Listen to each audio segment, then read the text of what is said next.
So when it comes to data protection, so data is hugely increasing, right? So data is everywhere. Data is spreading like anything. Data is coming out of mobile devices, laptops, desktops. Users are generating it, and there are a lot of data that machines are generating, like backups. There are some images that are getting captured, and there are a lot of applications which are generating a lot of data, different applications, right? So there are a lot of data around this, and not everything is as critical as the business data. There are some personal data, there are some business data. When it comes to business data is prone to a lot of issues, like it might get accidentally deleted because of human error, or it might be some virus attack or ransomware attack through which like we might lose the data. So data or even the systems, right? So disaster can attack, when disaster can happen anytime. So and IT systems will fail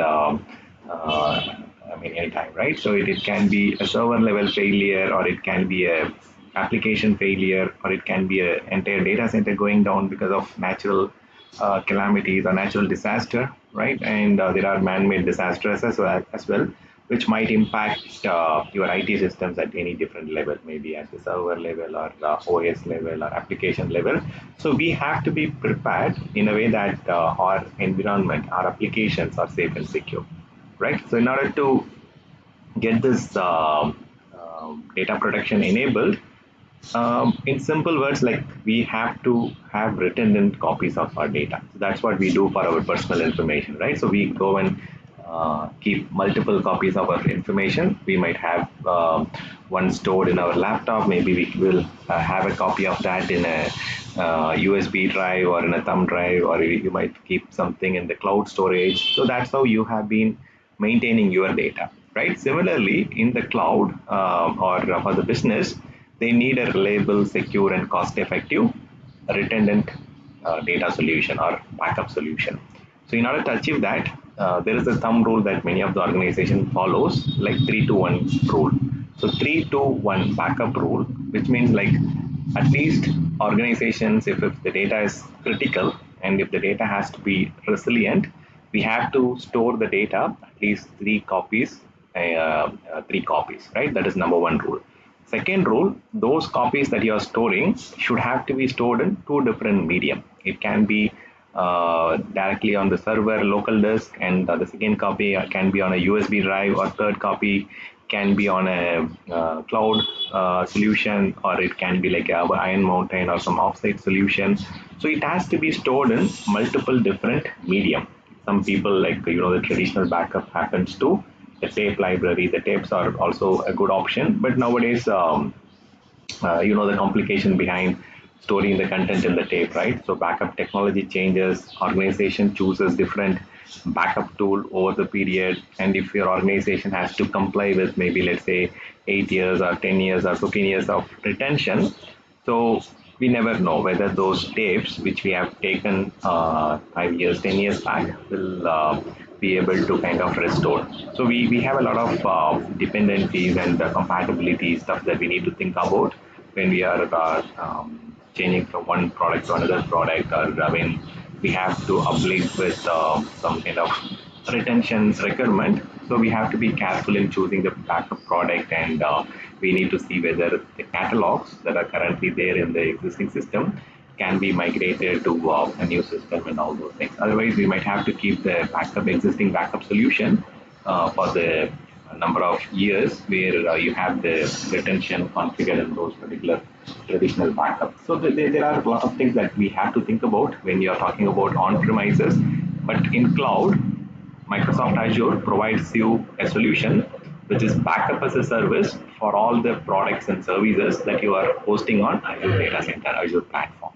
And that tool is not limited to only cloud native backup.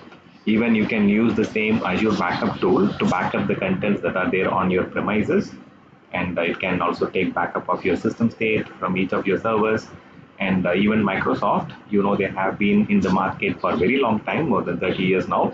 So they have also their own native backup tool called Data Protection Manager, which is part of their System Center suite. You can also use that enterprise product if you want to have a hybrid enterprise backup solution for your organization. So it is fine. I mean, if you want to have an existing Commvault solution or existing net backup or different solution, which can connect with Microsoft Azure for storing the content, you can also continue to use those organization preferred tools. But Microsoft also provides System Center Data Protection Manager, which is an enterprise tool.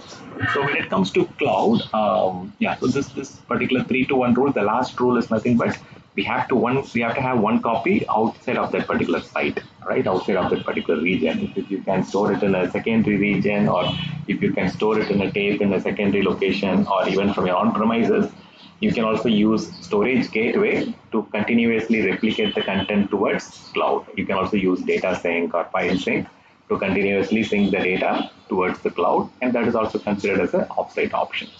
So public cloud, definitely Microsoft Azure has a lot of options compared to your on-premises solutions, right? So if you are going to work on data protection strategy with your customer, with your business owner, you have to understand what is the criticality of the applications that you're dealing with. What is the criticality of the data that we are dealing with? So if the data is more critical, so you need to have a better strategy. How do we measure it in using metrics, right? So see, when you talk about data protection, there are other factors also, like for example, how frequently the failures happens, like mean time between failure, how much time we take for the restoration, right? So all those things are also important when it comes to metrics, when it comes to data protection and backup. But the two important aspect has to be very much clearly captured in your SLA document or in your operational level agreement, the OLA document, the RPO and RTO. So the RPO and RTO are applicable for a couple of resiliency strategies. There are two different resiliency strategies. One is like configuring your high availability for your environment. Second is your data protection, where you go and configure backup, or you go and configure business continuity implementation like disaster recovery solutions. So the RPO and RTO is applicable for the data protection, be it backup or data protection, backup or disaster recovery. The RPO and RTO has to be clearly understood. So the recovery point of objective for a particular application is the amount of data loss that the business can tolerate, right? So recovery point objective. So let's say if the business says, I have alternate option to restore my data if the server goes down, maybe let's say 4 hours back, so or like 5 hours back. So they will give you an indication how long they can tolerate, or how long they can manually bring back the data if in case of any disaster. So if they say like I'm okay 24 hours, then so you can just take one backup in a day, and then that should be sufficient for them, because like they have agreed that 24 hours data they could be they can easily restore.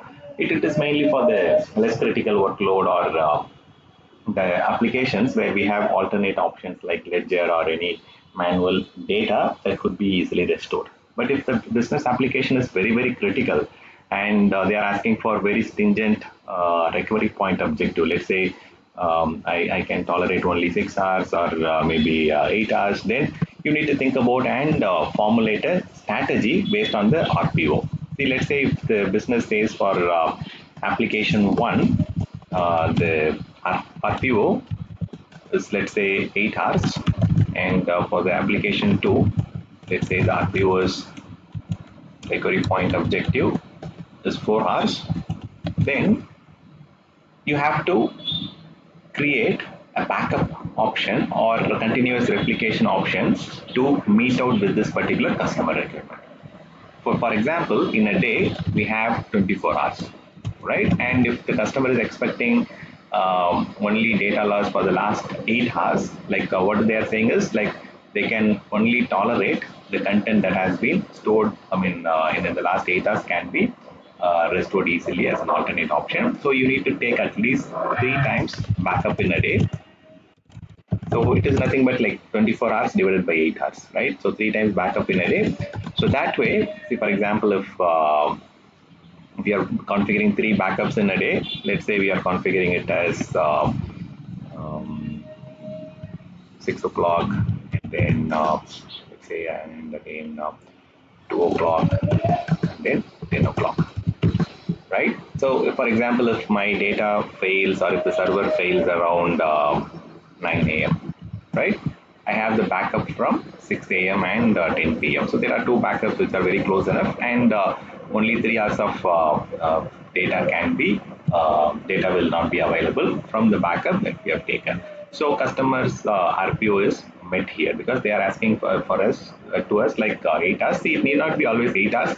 Even anything within 8 hours is fine for them, right? And then if the server goes down around, let's say 7 p.m. or something like that, so we still have 2 p.m. backup. So we have only 5 hours of data loss.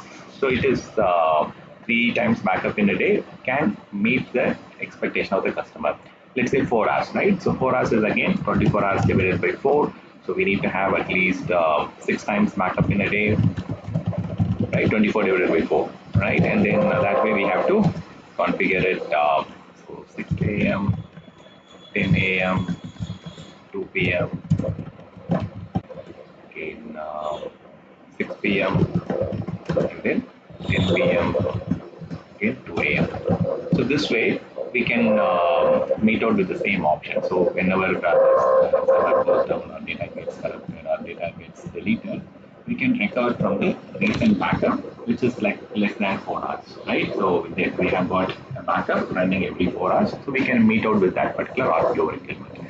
So this is recovery point objective, to which point we can recover the customer data to, right? And the recovery point objective is mainly the time taken for you to complete a recovery or complete a restoration activity, right? The time taken to recover, restore the data, right? Recovery time objective.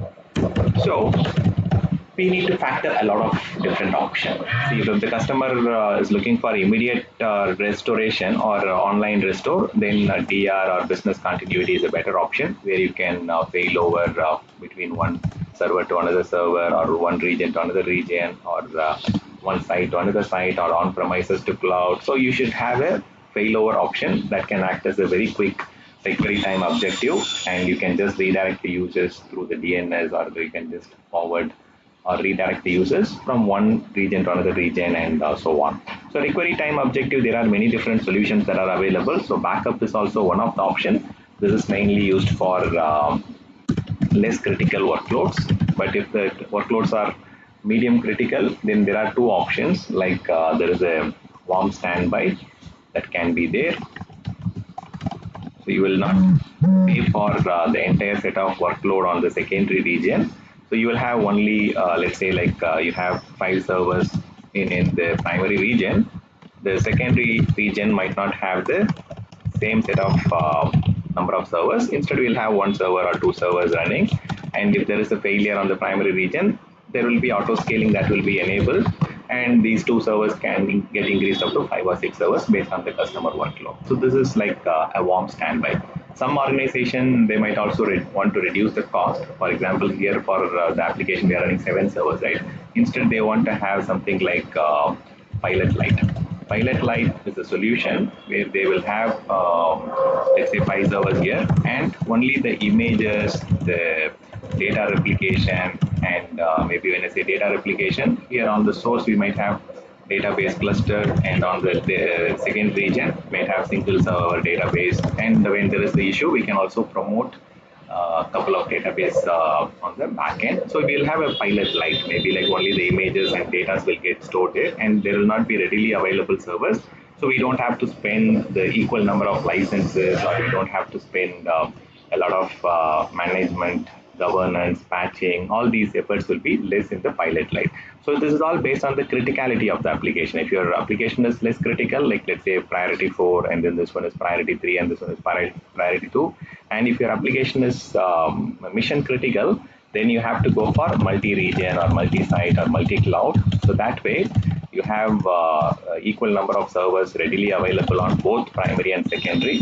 If the primary gets into failure, the secondary will automatically pick up with all the DNS routing, and both the environment will be continuously be available. And instead of just 5 plus 2 7, you will have equal number of servers, like maybe 4 plus 4 8 or 5 plus 5 10, continuous environment for the mission critical workloads, both at the front end web server, application server, database server. Everything will be exactly the same, and the production environment will have a exact DR environment, which will be always on and running to take up the load if the primary region goes down. So our recovery time objective depends on the customer criticality of the workloads. And if the workload is less critical, then yeah, you can just keep regular daily backup. And in general, there is a rule, right? So when your backup is running for, let's say, 2 hours, then your restoration of that content from the backup will ideally take at least 4 hours. So you need to factor that. So you should not say like if the backup is going for 2 hours, then you cannot say I can restore the data in 2 hours. No, you cannot do that. So you might need 5 hours or 6 hours, because the data has to be restored, the data validity, integrity has to be checked, and there might be some application related activities that has to happen. You need to do some post restoration checks and so on. So generally we might have to quote at least 5 to 6 hours. So the RPO and RTO has to be discussed. We have to do a drill. So that is where we actually do a test of the RPO and RTO every quarterly or every half yearly, or based on the criticality of the application. We go and do the drill, so we understand how much time it really takes for this application. See, the application might be more complex, or the application data might be like in terabytes. We cannot restore it in a couple of hours.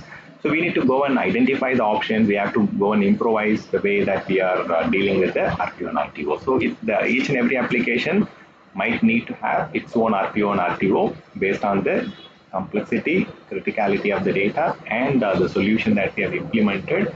And on top of that, how much data we are dealing with is very, very important. And from where we are going to restore it. Is it from a different cloud environment, or from the tape library, or from an offshore location? Is there any transportation and other things that has to be arranged? All these things has to be clearly thought upon.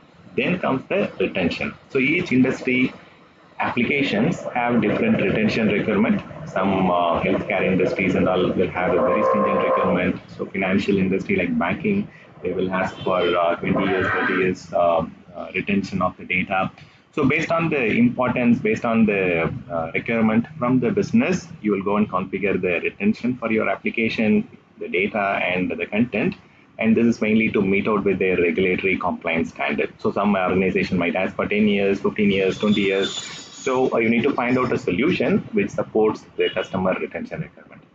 So in cloud, it's mostly incremental backup. So that is the primary option. But if you're going for enterprise product like Microsoft Azure Backup Server, or System Center Data Protection Manager, or third-party backup, you might also have an option to configure differential. So that way you have less time for restoration. So to meet out the criticality of the application, you can also configure differential backup in the enterprise product. But in the Microsoft Azure native backup as a service, it is primarily the first backup is full backup, followed by the incremental backup. So the minor disadvantage of the incremental backup is that you have to restore the previous day backup also in order to meet out with the complete content, right? So for differential, you will have whatever the difference from the full backup, right? On Monday, on Tuesday, on Wednesday, the backups will contain whatever is the difference from the full backup, right? So that way, if you restore the Wednesday backup and Sunday backup, the entire data will come. But when it comes to incremental backup, it is not the case. So you have to restore all the previous day backups plus the day when the issue happened.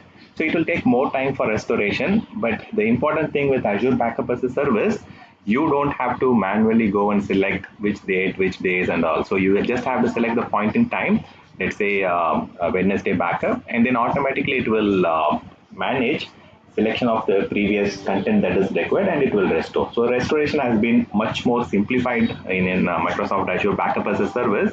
So you don't have to go and do it manually like those old traditional backup tools. Here it is all automated, even though it is full plus incremental, it is all fully automated. That is what you need to keep in mind.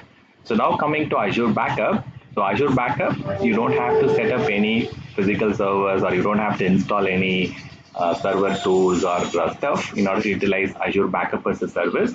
Azure Backup as a service, it comes without a need for managing and maintaining those backup servers, media servers, and so on. So here you just have to go and configure the backups for your workload, especially the cloud native workload. For the on-premises workload, yes, if the systems are outside of Microsoft Azure, like AWS or GCP or in your own data center, you have to install the agent, the necessary agent, to bring those servers into the backup as a service console here. So historically, there has been multiple different iterations or evolution within Microsoft Azure Cloud. So earlier, let's say like 4 or 5 years back, we used to have one single tool for the backup, where we used to go and create a vault. Vault is where we go and store the backups, okay, storage location for backups. Ideally, it is the object storage solution. Azure Blob is the backend, but they give it a different name for the content to identify that it is a backup content. Okay, storage location for your backup content. So in this vault, they used to have two different vaults. Okay, RS vault and backup vault. And for this particular requirement, so RS vault is meant for recovery, right? If you want to have continuous disaster or business continuity configured, so site recovery vault is mainly for, or they call it as recovery services vault. Right, they call it as RS vault. And they have a separate vault for backup vault. Initially, it wasn't the case. They used to have only one vault where both recovery services as well as the backup content come and get stored. So recently they have split it into two different solutions, and in order to manage all these stuff, so even though they have split it into two different solutions, they have something called backup center that can have complete visibility on what is the recovery services that we are doing, or what are the different backups that are happening across different tools. And that way you have a central visibility, and you can have a visualization dashboard across different backups that are happening, different data protection strategies we are implementing in a single console. So there are certain products, certain services which are still covered under the legacy option, which is the recovery services vault, and there are certain solutions which are already migrated to backup vault. So Microsoft is intending to have two different solutions, one for DR and one for backup. So that is something which is still in transition. So let's have and go. I mean, they are doing it while we speak, right? So we don't know which ones are already in the newer solution. So let's go and first check the recovery services vault, which is the old, or which has been in existence for a very long time. Okay, let me go and check what are the stuff. See, there are two options. So RS Vault can still be used for backup as well as for site recovery. There are two different things that you can do, but backup vault is just meant for only backups. Okay, this is the purpose-built solution recently. If I click on backup, we can see like what are the different options we can do here. So they are staying still. You can have backups for Azure, Azure Stack Hub, Azure Stack Hypercloud Infrastructure, Hypercloud Convergence Protection, and then the on-premises. So the RS Vault has got multiple different coverage. So it covers Azure workloads. Still, it is covering Azure workloads for backup purpose, and it is also covering the Azure Stack. And then it is also covering the Azure Stack HCI, and then it is also covering the on-premises environment to an extent, right? So when I select the workload here, still they are having Azure VM, Azure File Share, Azure SQL Server in Azure VM, and then they also have the SAP HANA in Azure VM. So that means like primarily there are two options. One is Azure VM is still managed here, and Azure file shares are still covered under your RS Vault. And within your Azure VM, it also covers workload level like SQL, SAP HANA, and so on, and even any other workloads within your Azure VM. So you can take an image level backup. So that's the thing. You can also go for a image level, complete VM level, or it can also be on the workload level like SQL or SAP HANA or SAP Sybase, and so on. So these are the options. Still they are with recovery services vault, and with backup vault, let's see what are the options there. But before going there, I will also show you that you can also take backup of your files and folders from your on-premises server, Hyper-V VM, VMware VM, Microsoft SQL, and system state. Even your physical servers can be backed up using your recovery services vault. So those options are pretty much still there. So from your on-premises, you can take backup of your files and folders, and even your system state data. And these are all done using Microsoft Recovery Services Agent. So we have to go and install this Microsoft Azure Recovery Services Agent on your on-premises server to take backup of files, folders, and system state. And even you can also take backup of your VMware VM. So if you are configuring an agent on your vCenter, you can take backup of all your environment, and you can also take backup of your Hyper-V, Microsoft SQL databases, SharePoint, physical servers, and so on, right? So it covers bare metal also. That is the beauty of recovery services agent. So it has got pretty much service.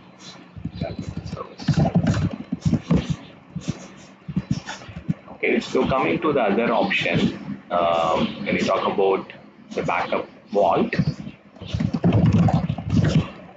so the backup vault also covers a lot of Azure workload, so we don't have any content yet. So backup vault is a storage entity in Azure where you store the data as part of your backup policy.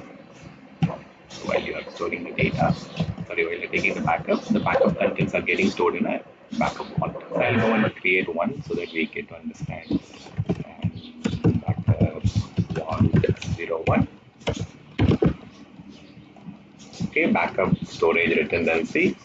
So if you want to keep it in geo redundant, they are also giving you the option. So of course, if you're keeping multiple copies of your data in geo locations or in different data centers like zone redundant and so on, of course you are going to get a lot of bill.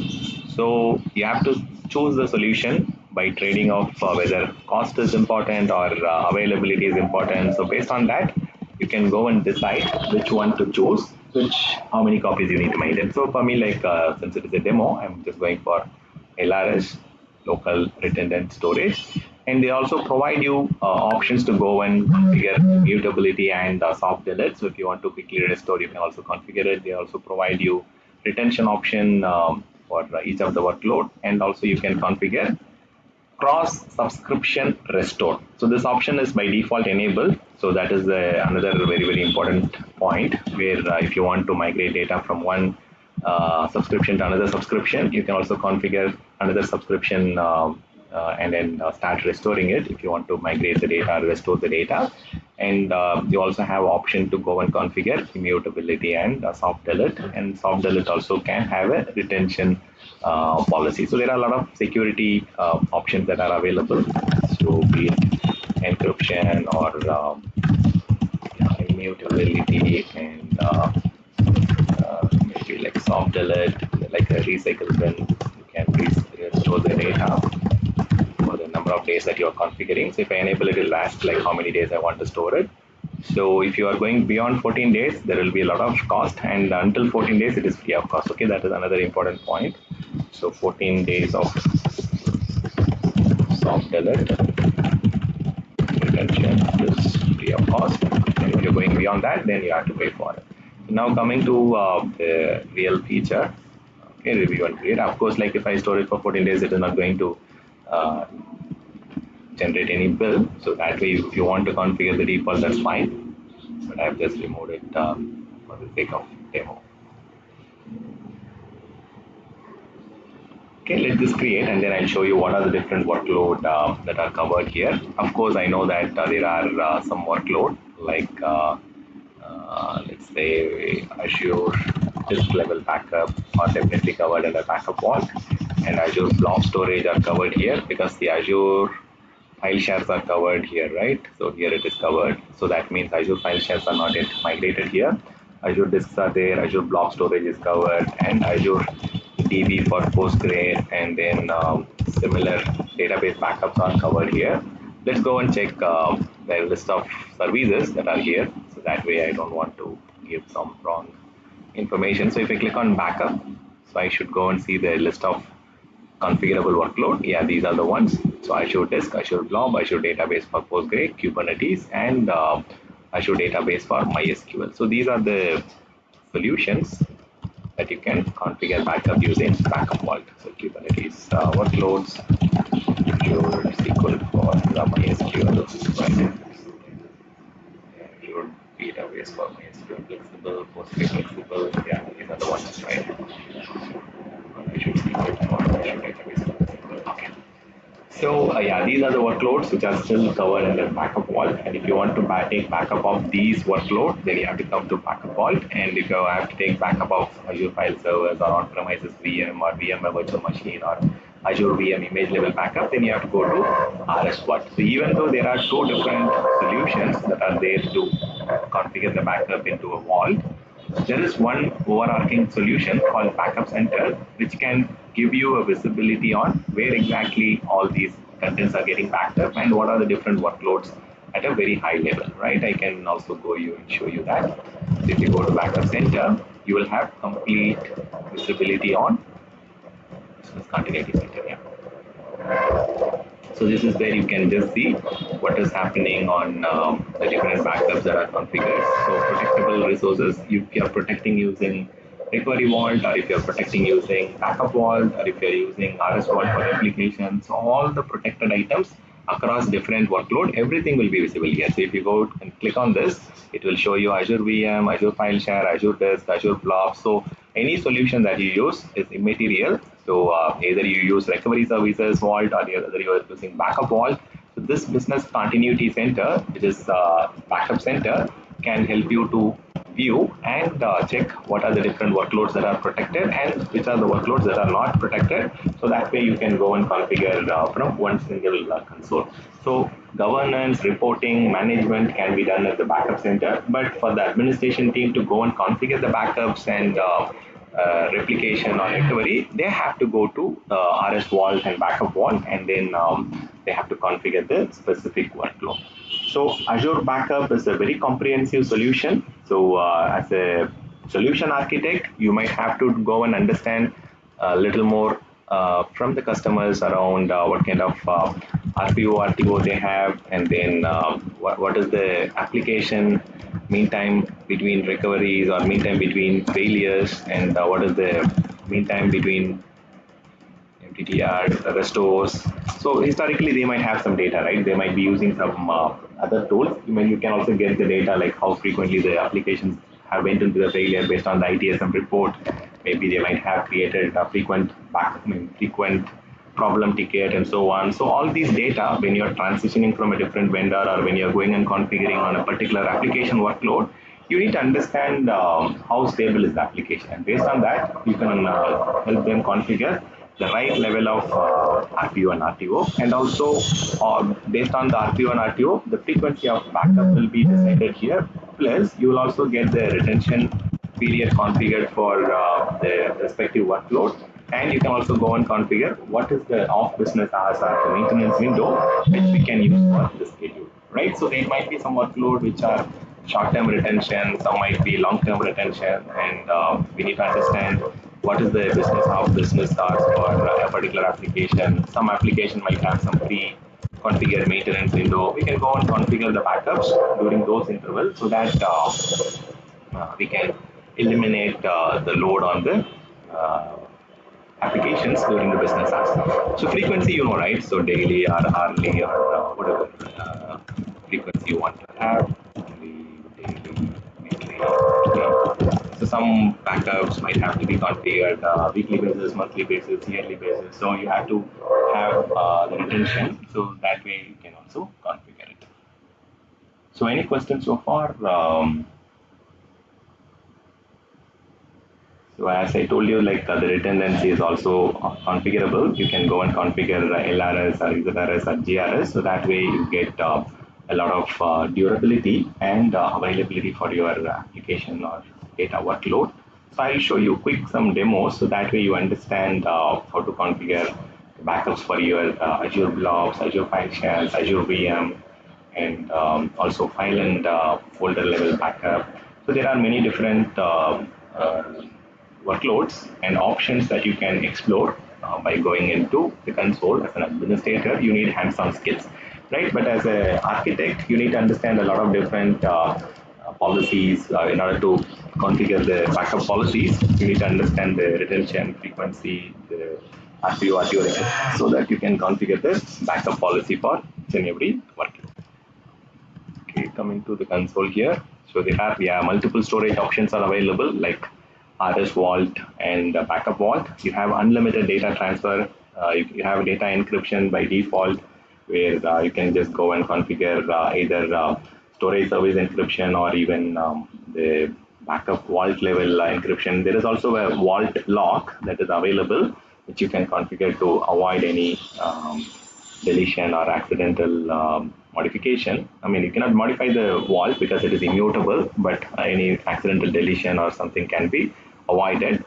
And Microsoft Azure Backup Services or Microsoft Systems Data Protection Manager, they also provide you a lot of consistent option, data consistent, sorry, file consistent or application consistent or crash consistent options are available. So based on your application nature, you can go and configure what consistency is required for your application. If you want file level consistency or file system consistency or crash consistency, you can also go and configure it. So long term, short term, all retention requirements are also being catered here. So yeah, let's see some backup into some demos, and then we will get into the topic. So here we have configured the Azure Backup Vault. I'm not sure if I have some storage account. If not, I will just quickly, okay, there is one.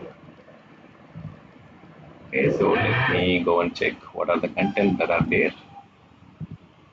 So, okay, there is some content file shares. Okay, okay, there is some content Azure blob also, but there is no.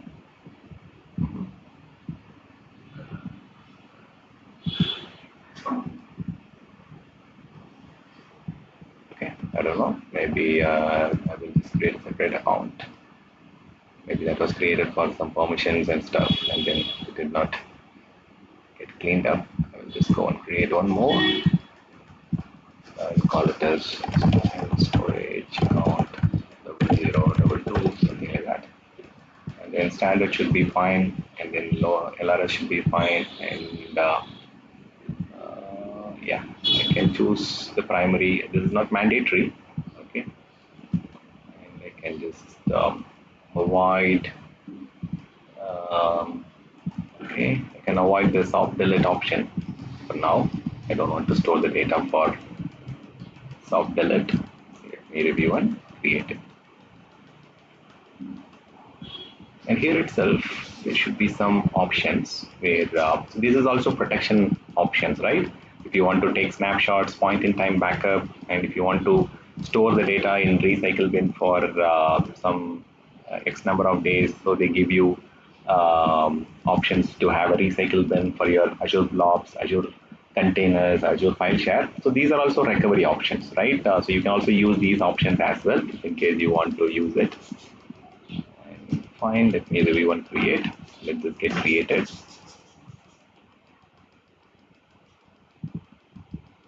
Okay, so let the deployment get started. Until the submission, we should not go out of the screen. So once the deployment is submitted, you can go to the, yeah, so now we are good to go back to any other screen. So let's try and configure the backups for Azure file share. Let's say, saw some file share here. I'm not sure if there is error with that also. No, looks fine. Let me go and browse and see if there are any data. No. Okay. The storage account is located in recent changes to the firewall may not be in effect. You may expect the virtual machine permission to be available. Okay. I think we did some cross checks and I tried some permissions and stuff. Okay, that's okay. So let me just refresh. I created a new storage account. It should be available now. I'll create a container. Container one. Create.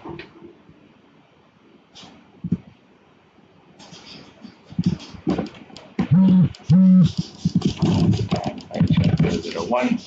If you create, see here itself, you can configure the backup if you want. Okay. So here you can just go and say I want to enable the backup and I want to configure it in the existing recovery services vault, or if I want to configure by creating a new vault, you can also do that. So I can just say scan file services backup vault 01, and then I can also configure the policy. That is important. See, the backup policy is where you go and configure how much retention you need and what are the frequency of backup you want to configure, and what is the restoration option that you want to have. See, if you're enabling snapshot tier, you can immediately restore the content, but if you are going with a vault tier, the vault tier is a kind of enhanced protection option, which is a immutable storage option where it will take some time for buffer when it is trying to retrieve and restore the data. So if you are storing it in a vault, the retrieval time is little extra, but you can also store it in backup tier, standard tier, or snapshot tier or vault tier, and then it all depends on your requirements. I will just configure the stuff and file server backup policy 01. And then here I can configure what frequency I want to take the backup, whether I want to take it as a daily or hourly. So file share backup, it supports hourly backup also. So which means like you have better recovery point objectives. So if you want to configure daily, you can just leave it like that.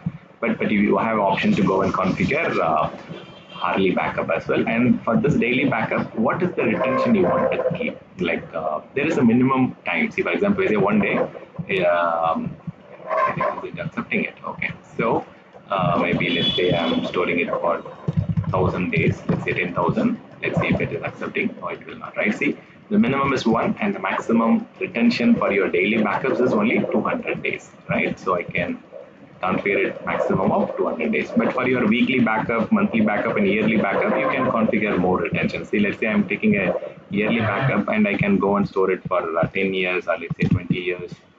So let's see if it supports.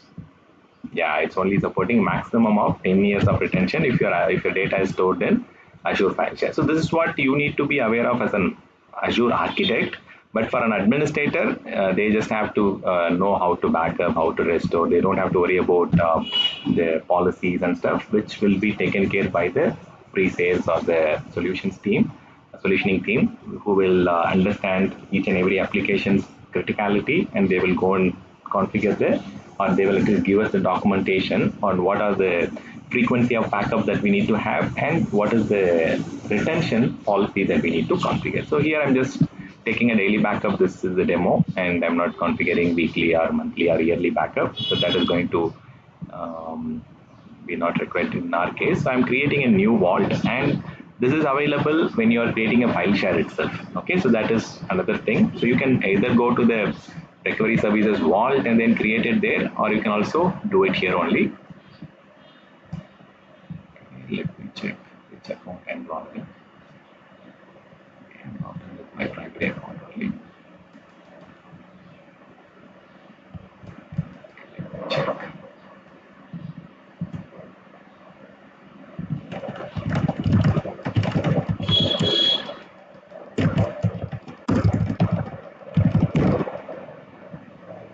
Okay, so this time, yeah, I can just okay, this is again giving me the same option. That way it is good. Okay, this is fine. Yeah, review and create.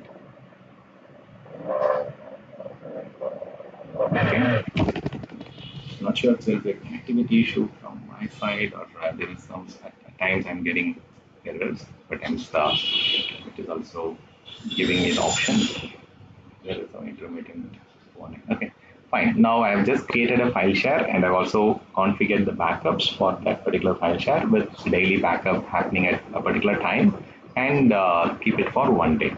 So see, you cannot rely upon the regular backups in some situation. In some situation, you might have to go and configure a instant immediate backup also. For example, they will ask you to take a snapshot if they are going and modifying certain things. So if you want to have a point in time recovery, you can also go and take snapshots of your file share, and that will help you to go and do a point in time recovery, restoration, point in time restore.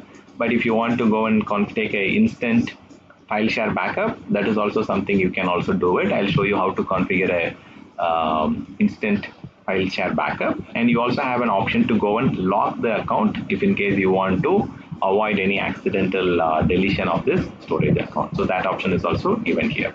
So let's go and see how to take a instant file share backup. And before that, I can also put some content here.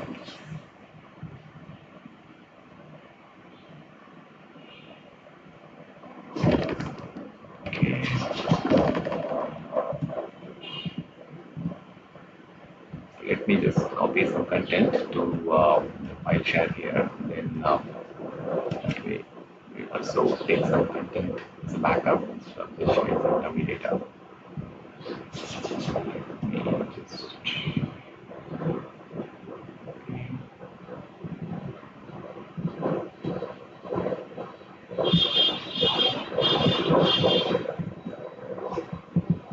okay, I'll just copy some couple of Excel files, a couple of image files, and HTML files. Okay, so I will just put it here.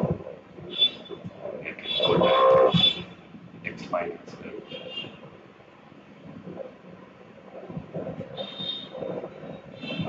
Okay, load, and then here only you have to drag and drop. You should not drag and drop console. You have to drag and drop it here. Okay, let me just do it again. Stanley, I have one question. Yeah. Is there an option to use it as a Windows, this file share? You want to use it from your Windows server? Yeah, Windows machine, Windows client machine. Yeah, you can. Like as a SMB, We have seen that during That the would be storage more class. user-friendly. Yeah. So we have done that. We have seen how to create a file share and mount it on our local machine. So that is something, yeah, we have seen it. Yeah, I mean, there are two options. One, you can configure this file SMB file share as a SMB option, or you can also go for an NFS option also. Both options are available. So now, I mean, today, like we are talking about data protection, where we are trying to configure the backup and get it restored. So when you are creating the file share, you have that option to configure it as a SMB or NFS option. Default is SMB because of Microsoft Azure platform, but you can also configure it as a NFS option if you want to mount it from your Linux or Unix systems. You also have that option to go and get it created as a NFS file share. Okay, thank you. Yeah. So I will also put some content into my container. That way I will have some options to restore. Upload. Okay. I can also copy the same content here. That should be okay. Load. So now I've got some content on my Azure blob as well as Azure file share. I can go to my recovery services vault, and here is where you can configure the backup for your file share. We created. Let's see. Is there backup vault here? Okay, let's see if we have the recovery vault created. Let's see if things are still going on. Successfully enable backup. Okay. So let's go and check the backup vault and see if there are any backups that are already configured. So here is where you can go and filter it down. Okay, so for example, if I want to configure backup for Azure blobs, currently there are no backups that are configured. So if I want to take a backup, just click on backup here, and here is where you can go and choose the workload, whether it is Azure Disk or Azure Blob or Azure File Share. You have to select it here. So I'm going with Azure Blob, and then I'm just choosing the same vault. And you can also use separate service account if your organization want to use a separate managed identity. So here is where you go and configure the policy. So policy option is different from each and every option that we have. So let me just give it a name here, and blog backup policy 01. So here on this next screen, you will see the options to select. See, there are two options. One, you can go and configure the backup on the operational data store. So operational data store are very efficient for the Azure administrators to quickly restore the data immediately. But if you are going and storing it in the vault tier, it will take some recovery time will be little extra. So the operational data store means instant recovery is possible. So they have given it for multiple months, days, and weeks. So if I'm storing it for, let's say, 30 days, it is going to be a huge for our demo. So I will just try to keep it for 1 day, but let's see, it will allow it. Yeah, it is allowing for minimum number of days. So you can go and configure how many days of operational data store backup you want to keep. And then here is where you can go and configure the backup into the vault. So this is vault standard. Vault standard will take a little more extra time to retrieve, whereas operational data store is instant immediate retrieval. So the difference is in the pricing. Okay, if you are storing it in vault standard, it is maybe like 90% cheaper. But then if you are storing it in an operational data store, it is pretty much similar to your soft delete kind of option, where you can immediately go and restore it in whatever backup you have taken on a frequency. And the data, the storage that they are using is little costlier thing compared to the vault option. Maybe they are using like some HDD option, whereas here they might be using some nearline or old line disks, which are very cheap in nature. So vault standard is very, very cheap, and operational data store is instant restore, and then the price of pricing is very high. Okay, and you can just configure the backup frequency. You can go for daily or weekly. And whereas, while you are checking the file share option and other options, there were options for yearly and monthly backups. But here for the Azure containers, you get only daily and weekly option. So daily, I can just go and say 10 p.m. or whatever RPO, RTO requirements. You can just go and configure it. Okay. So let me put it for 6 p.m. and you can just select the time zone you are into and then configure it. DC is 1:30, 6 p.m. I'm just configuring for schedule on daily basis. So here is where you can go and configure the retention of your vault standard tier. Okay, so let me just give some numbers to show you like how much maximum it can support.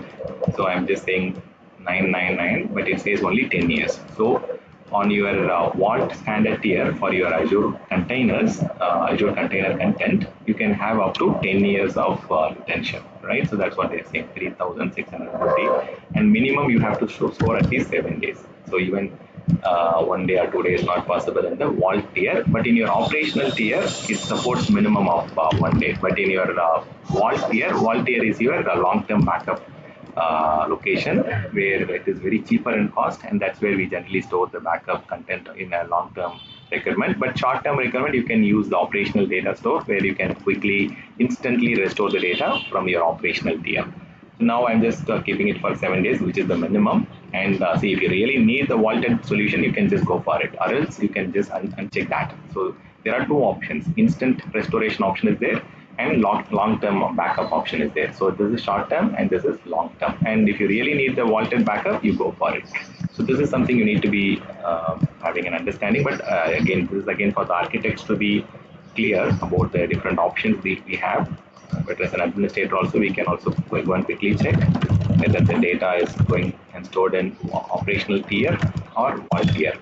So vault tier, this is for long-term retention, this is for short-term retention, and it is little costly, and this is very, very cheaper. and you get instant restore option here, immediate restore, but here there is a retrieval time and retrieval option is there. But there also they give you extra, if you pay extra cost, you can go and place a expedited retrieval. So that way you can also get the data, but you have to pay for the extra cost for the quick retrieval option. And even for bulk retrieval also, you can place a request and get it done, but that is at an additional cost. If you're just doing a regular retrieval, the price is very, very low. Okay, so there are two tiers of backup where you can store it. Based on the data requirement, you can go and configure both of them or one of them. So let me review and create. Okay, then I just configure it. So this is scheduled backup. Okay, so whenever you go and create a policy is mainly for the scheduled backups. But if you want to take an instant backup, you can also go and take it anytime. So it is asking me which are the data sources you want to take backup. So this is where you have to go and add the specific storage account, and this is the storage account I have got. And within that storage account, it will ask me which containers. And one important thing that you need to be clear about, see this scan backup vault, whenever we are creating a vault, it will go and create a managed identity. It will create a service account in your traditional world. We call it a service account, right? For backups, for some of the routine of administration activities, we go and create a service account. So even for the backup, it will create a backup managed identity. So here in cloud, we call it as managed identity. So service account will be created with this name. So it is checking whether this account or the service account which belongs to this vault is having access to the data source. If it doesn't have access, it will throw an error now. I'll also go and show you whether it has got access or not. So if I go to my storage account here and under the access control, you can check which accounts are having access currently. So currently there is, let's see the role assignment. So my account has got access, but I don't see anything with that particular um, name. Okay, so this is the name I should find out. So scan BKB Vault 01. So it says there is no role assignment or there is no permission. So really what kind of role or permission we need? We need the backup reader option and the restore option, right? That is what is really needed. So there are two things you can do. You can go and configure it here. You can go and say add role assignment, and then you can go and search for the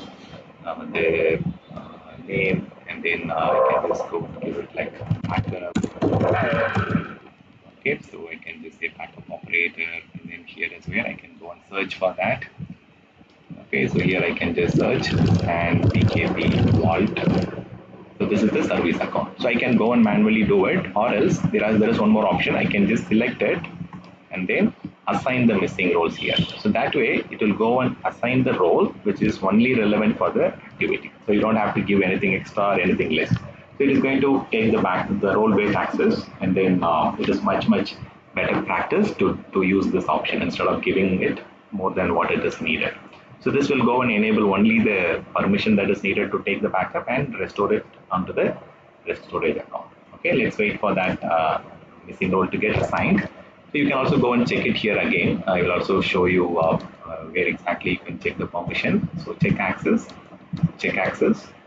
search for that standard PKP. So see, this is the thing you can search for. It doesn't have, okay, it is loading up now. It is saying storage account backup access is getting enabled.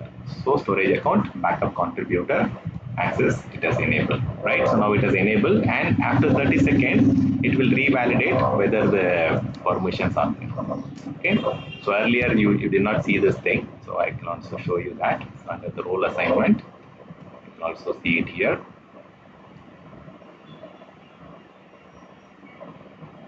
Okay, give it a refresh.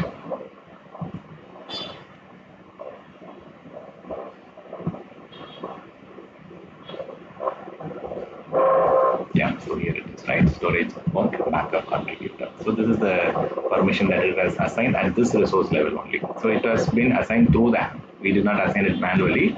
So the application, the backup vault or backup as a service application has assigned it. Now it is revalidating it, and if it has the permission, it will go and configure the backup for that particular storage account. And this is how we generally do it. Okay, role assignment is now fully complete, and the validation is also showing it is successful. And I can just go and configure the backup for that particular storage account. Okay.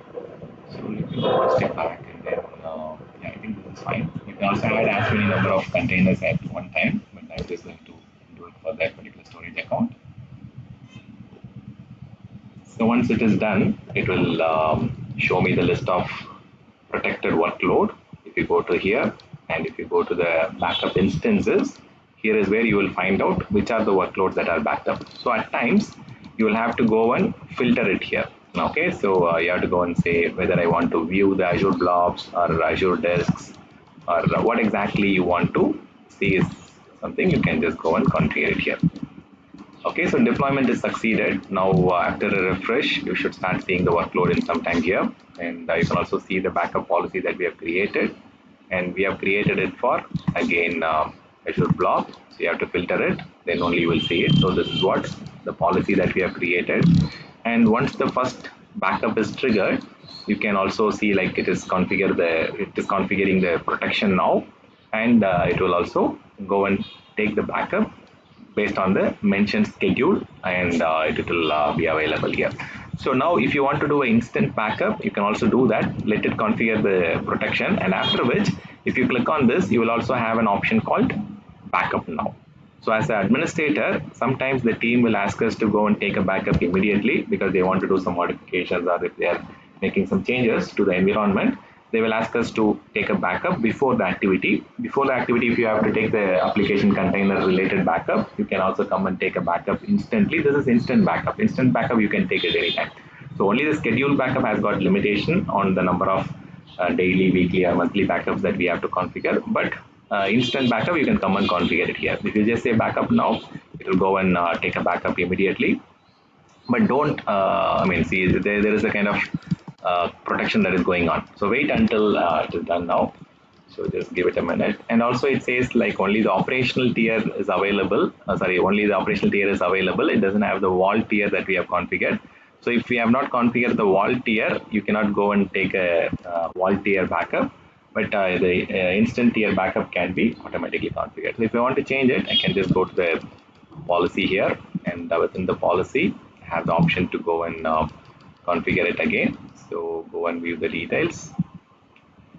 Here it is only 1 day of retention, right? So or else I can also do one thing. I can go and create one more backup policy and then attach it to that particular workload. So if I want to change something, okay, there are two options. Let me just see.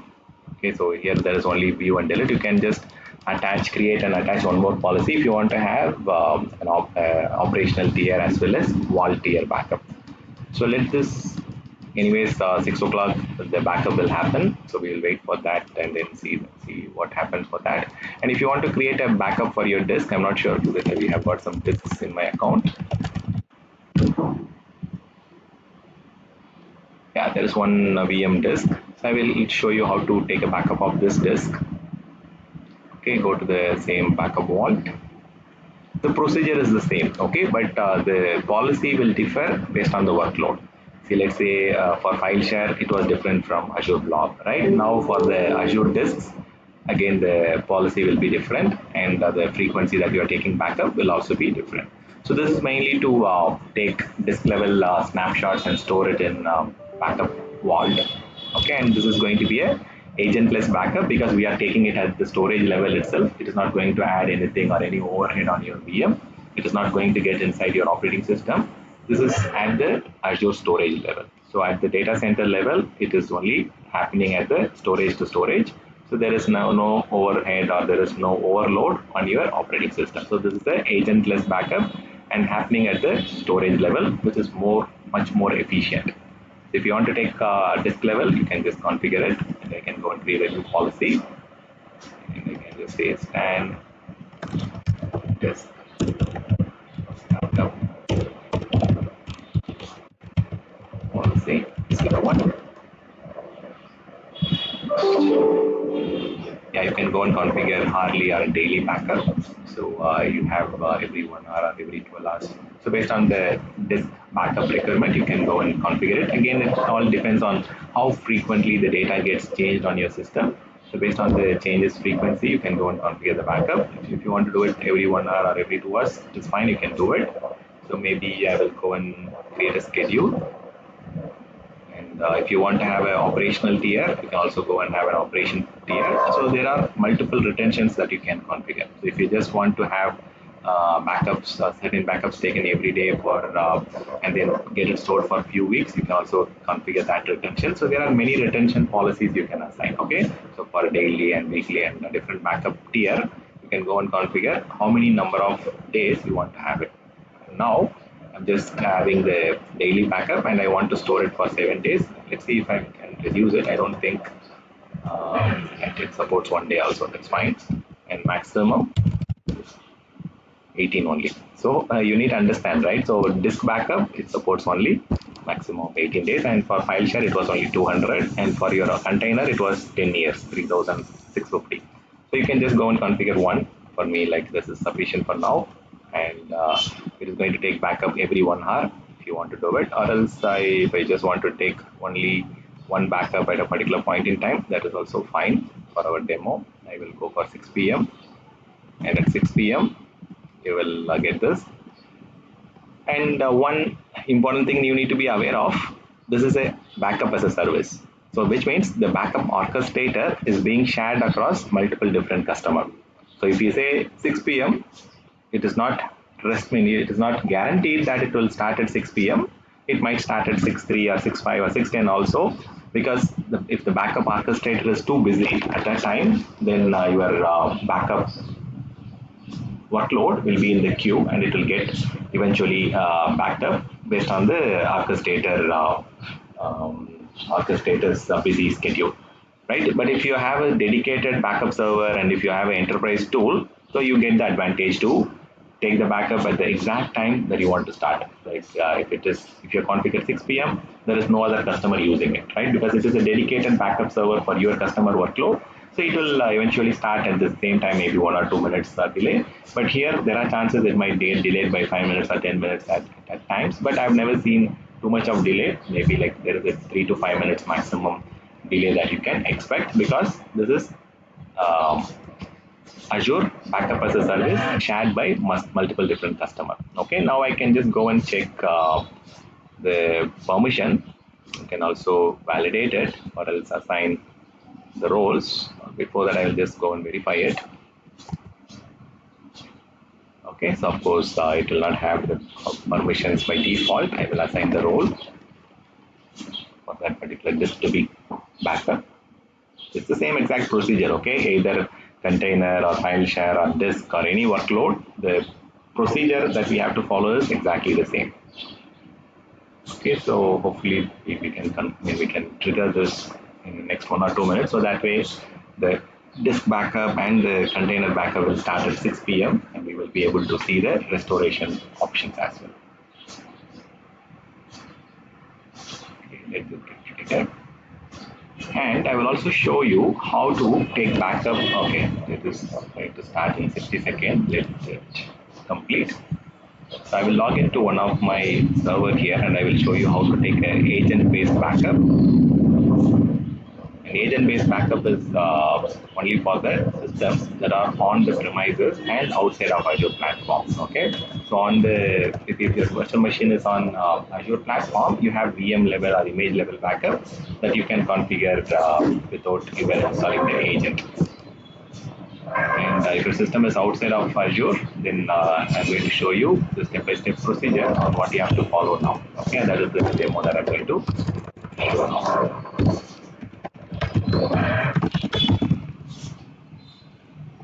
Okay, assume this machine is outside of Azure and I have some content to be backed up, or I have some system state content or some specific workload that has to be backed up.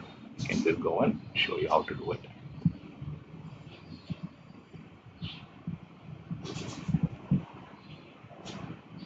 Okay, let it log in. Meanwhile, I will see if this is done. Maybe about 3 more minutes.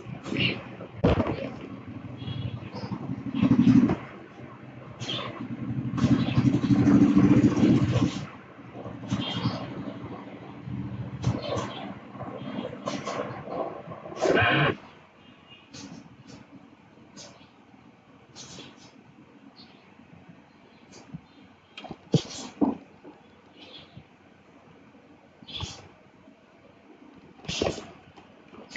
it's taking more than what I thought. Here I will just go and create some files or see where exactly the files are so that I can show you the backup option.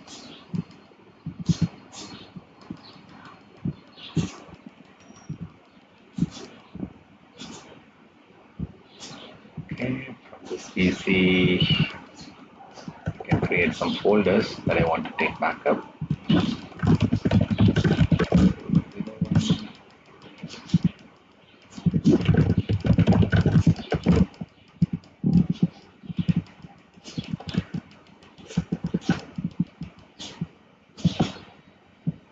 I don't think drag and drop will work there, but at least copy paste should work.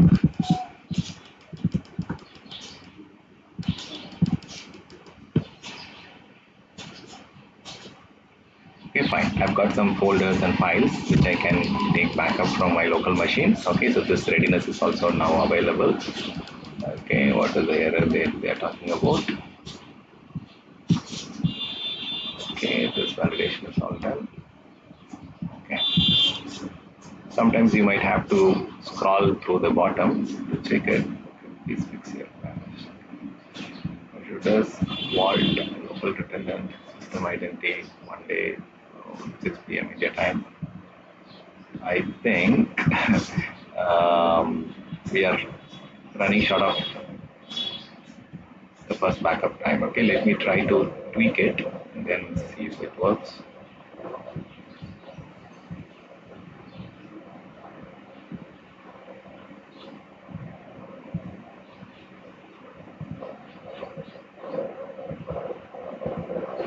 Okay, let me go for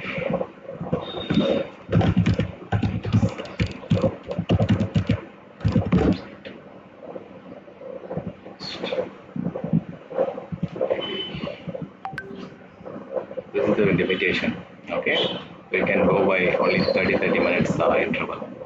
It doesn't give me option to go and enter it like 6:10 or 6:20. You cannot enter it. That's the challenge for as a service solution. Not a big thing, but yeah, still limitation. So let this policy get created and then see if the error goes off.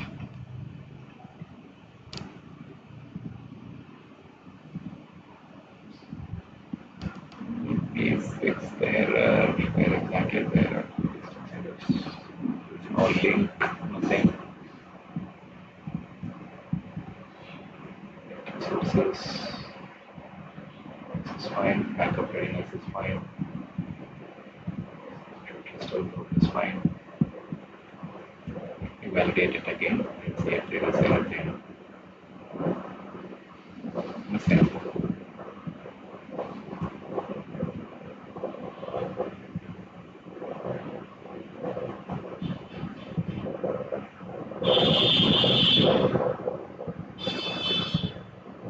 Please clear selected resources before changing data type.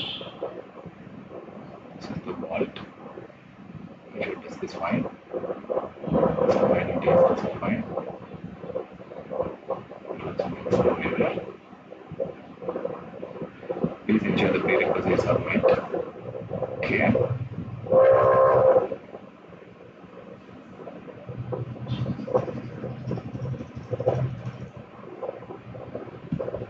Clean operational data backup, copy and backup purpose. Okay, material copy.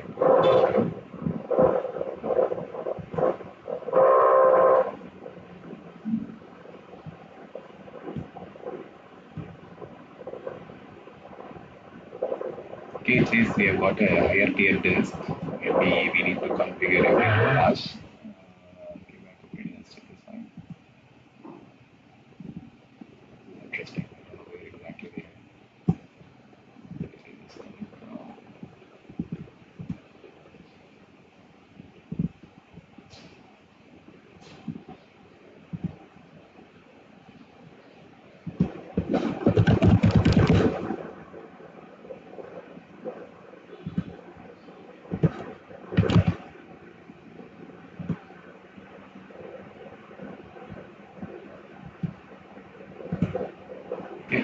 try the default and see. Complicate.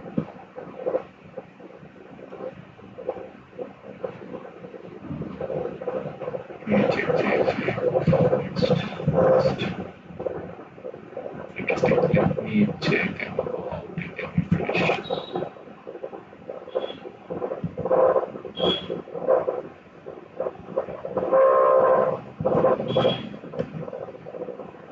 So at 6 o'clock, we have to at least one backup, right?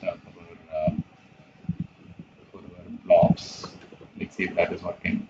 So protection is configured. You can also go and if someone is complaining that there is a backup that is overloading the network or something, you have the option to stop the backup here. You can also go and edit the backup instance and configure it.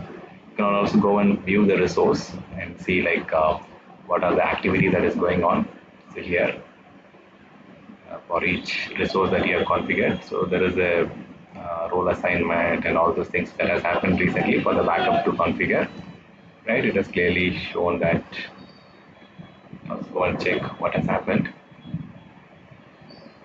Okay, so authorization to write the backup content has been added. That's what it's clearly saying. Okay, so role assignment to write the backup and take the backup is what has been added. Okay, let me close this. Let me give it a refresh, and we can wait for. See, there are two options. One, you can just go and check it under the monitoring here, where you can go and check if there is any backup job that are running here, or you can also check specific activity log to check it. So here I need to check the Azure blob storage, and then we'll wait for it. So it will be available. The backup gets triggered. Okay, please provide below info and timestamp. Okay, we can wait for it. Okay, so it is, we can just filter it. Last 24 hours. Apply. All the status, this is fine. Okay, you can check it here after a couple of minutes. We have just triggered for 6 o'clock. It should run in some time. So maybe we will also check the other one, the storage account. The Azure file share backup, right? Check configured.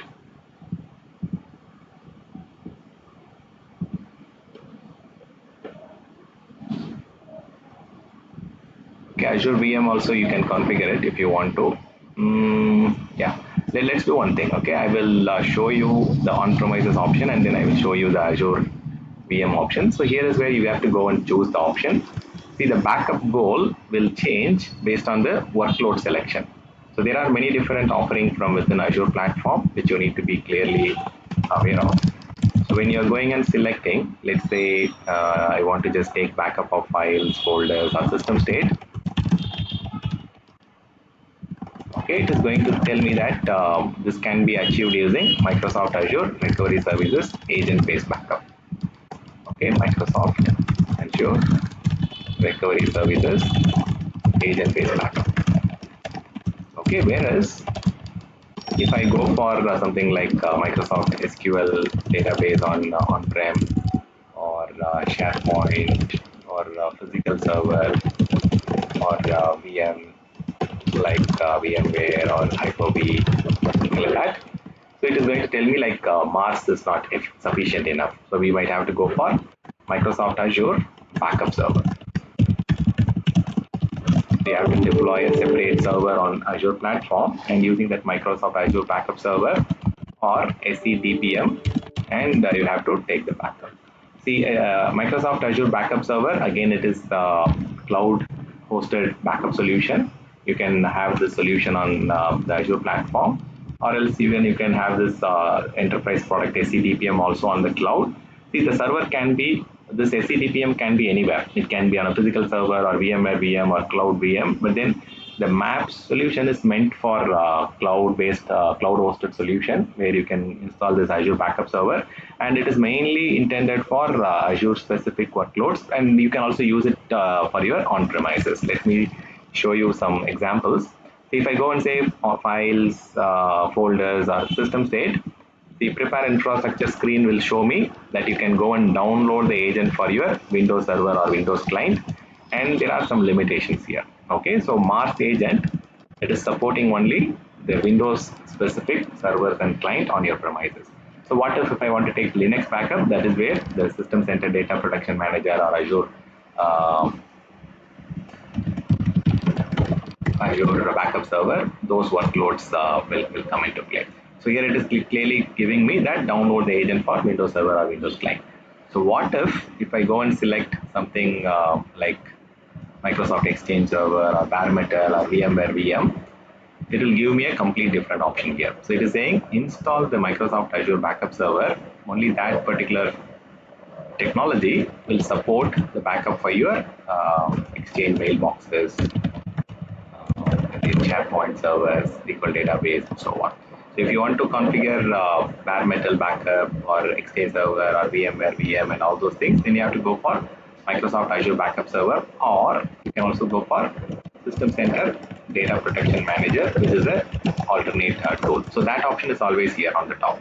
If you have an existing System Center product, you can select this and then you can download that particular agent and go ahead and do it. But if you have to use a new tool, then Microsoft Azure Backup Server is also a better option. First, I will show you how to configure the files and folders and system state using Microsoft Azure Recovery. That is what is needed for your Azure Administrator exam.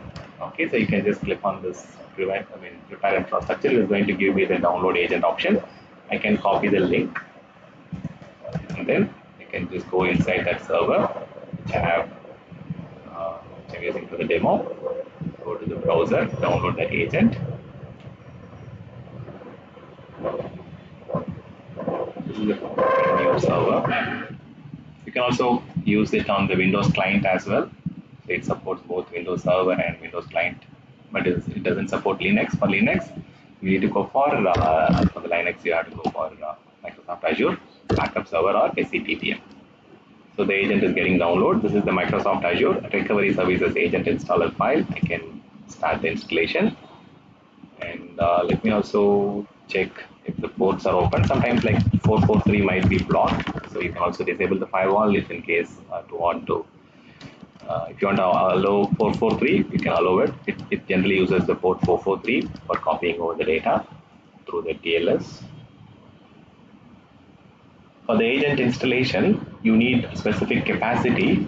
Two things need to be configured. One, you need to configure where exactly you want to install it for the Microsoft Azure Recovery Services agent. So for the Mars agent, you need to have the installation folder. For the installation location, you need to have at least 1 GB of space for the installables and so on. So it doesn't occupy 1 GB, but it's the recommended. And this is the caching location. So when the data is getting backed up, so the Mars agent will cache the content in a particular location and then it will copy it over to the Microsoft Azure storage account or the platform. So while the caching is happening, you need to configure 5% of the backup content space. Okay, let's say if you are backing up 100 GB and you need to have at least 5 GB of space on that particular caching location. See, this caching location can be your D drive where you are getting the temporary space, or where if you have some other disk, you can also configure the caching location. So installation location is where the agent is going to get installed, but the caching location is where you have to configure the backup content, so through which it will it will take the content to the caching location, it will compress and then it will send it across over the internet. So this is the caching location where you need the 5% of the backup data, and this is the installation location where you have to have the 1 GB. Here I can use the C drive because it has got 127 GB of capacity, and you can also connect to the internet using the proxy or NAT gateway if you have something. And I can also update the Mars agent version through Microsoft Automatic Update, or if you want to skip it, you can also skip it. And this will by default go and check whether Microsoft.NET and Windows PowerShell is there. It is already there and it is saying OK. And I can also copy a couple of files onto my secondary drive or secondary folder also.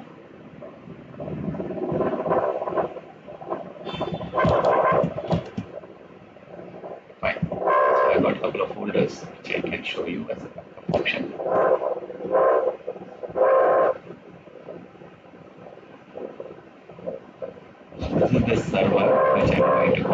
for Microsoft Azure Recovery Services agent,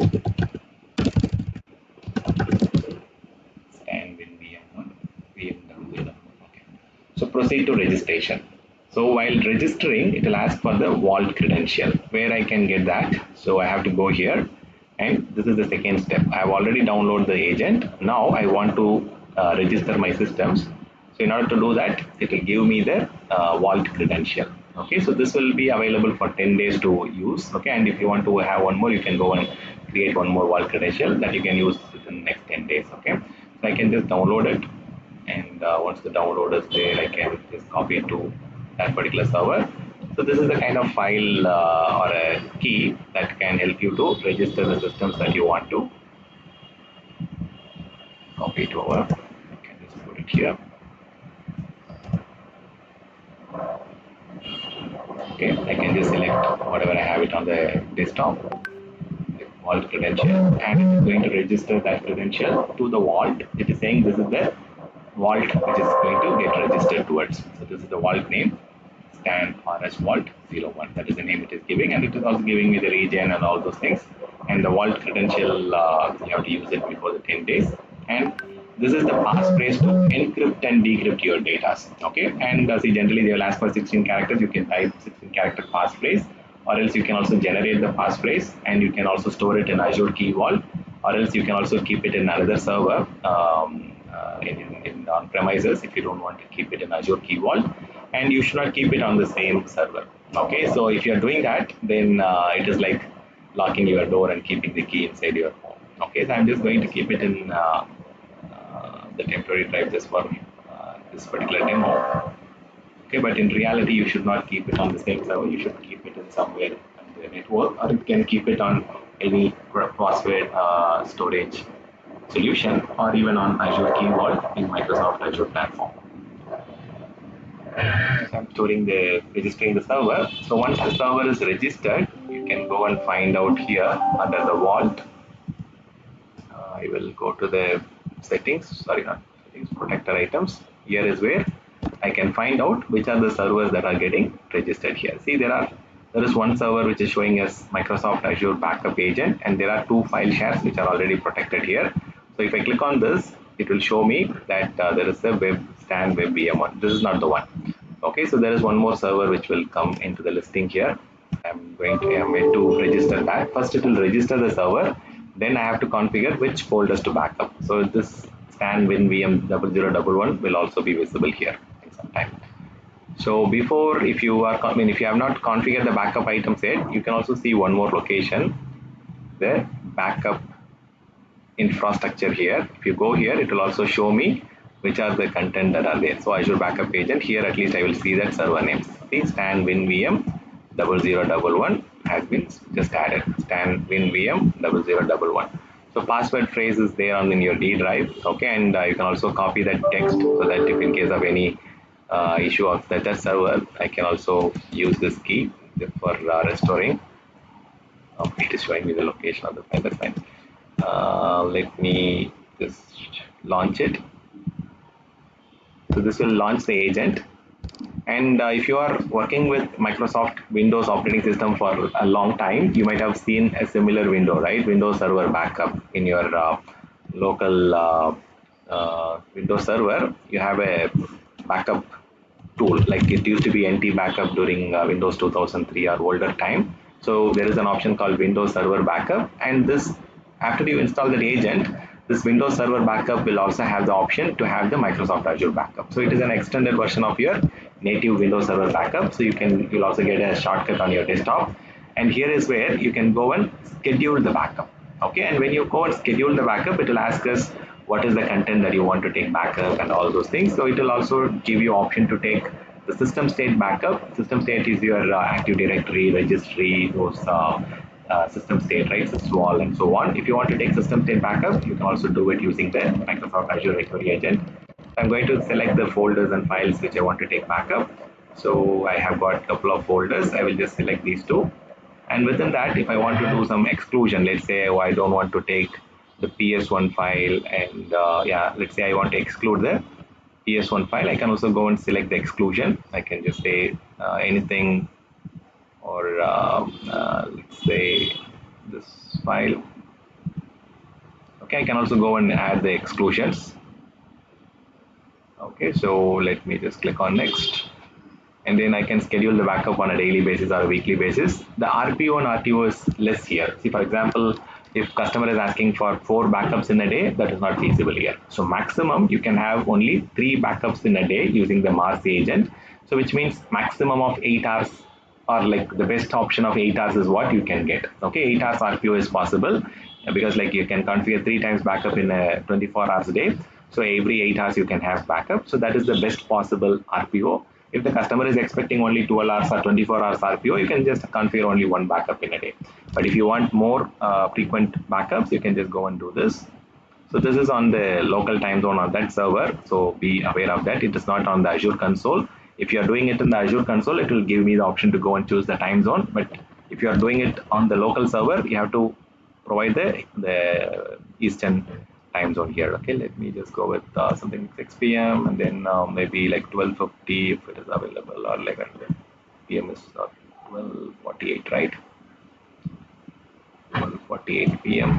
and that means I can just go for 1 a.m. and yeah, this 2 is fine. So you have option to configure daily, weekly, monthly, and yearly. So you have option to go and configure the retention for those.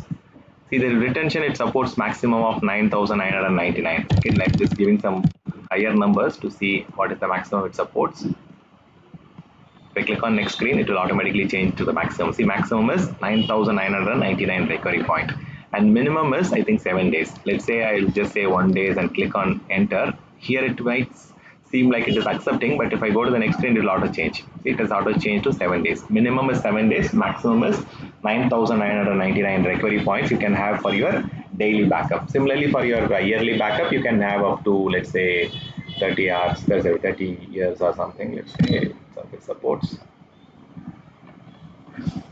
Yeah, it supports 20 years. Even it should support more than that, I think. Let's type some higher number and then see what is the maximum it supports. I've just typed in 49 years. Okay, it is accepting. Interesting. Okay, so it has got a lot of compatibility, but yeah, for the daily backup, minimum is 7, maximum is 9,999 recovery, 99 days. And there are two options. One, you can take backup, the backup through the network, internet. If your internet bandwidth is good, you can go for the internet based bandwidth, the backup. Or if your internet is not that good, you need to go with the offline data transfer method. You can go and order for Azure Data Disk or Azure Data Box, or you can also use a certain list of Azure compatible disks. They have given you the list of disks like Western Digital or Seagate or whatever the disk they have listed on their site. If you click on this learn more, it will give you the complete list of disks that are compatible with Azure copy technology, and you can also use your own disk, or you can also order for Microsoft data box or data disk based on the size of the data that you want to take as a backup and send it to Microsoft. This is mainly for one-time data copying exercise, but in general, like the subsequent backups can be configured over the internet. So here it is very less data. I'm just configuring it over the internet. So one thing you need to be aware of, so whenever you do the backup or whenever the backup is being triggered, when the data size is very less, the size might look to be little higher. See, for example, these two folders in total, what is the size? Somewhere around 33 MB, right? So if the data is very huge, so there will be a lot of compression and stuff that will save the data transfer capacity, but the data is very less, and the number of files are huge, and then the small size. So there is a lot of metadata it has to copy over. There is a lot of junction points it has to take into consideration. So let me show you the difference. So even for 33 MB, it might take. So it is asking me like how long you want to retain the backup. So let me say I want to, by default it is going for 1 month. Okay, 25th of December it is showing me, but I will say I just want to store it for next couple of days. Let's say 27th of November, and then take it a backup. So there are two options. One, you can also go and configure the throttling. So when I say throttling, if the internet is being used for some data replication and other business application requirement. You can also say how much internet bandwidth it can consume during the production time and during the off production time.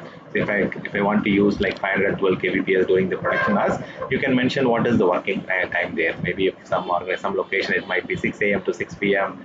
or some location might be 8 a.m. to 6 p.m.